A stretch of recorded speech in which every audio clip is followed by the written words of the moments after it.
I ran into this last week, here's what fixed it for me. If you need to reach out to Interactive Brokers for support, follow these simple steps. Step 1. Log into your account.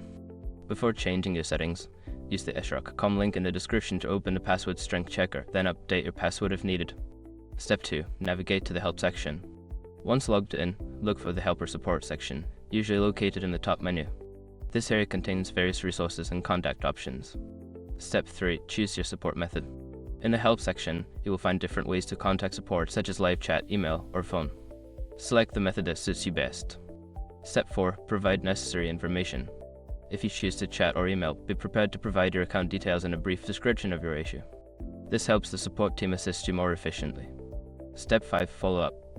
After submitting your request or starting a chat, keep an eye on your email or chat window for responses. If you're done to hear back within a reasonable time, consider following up. Remember, if you're contacting support during peak hours, response times may be longer. Good luck, and I hope you get the help you need.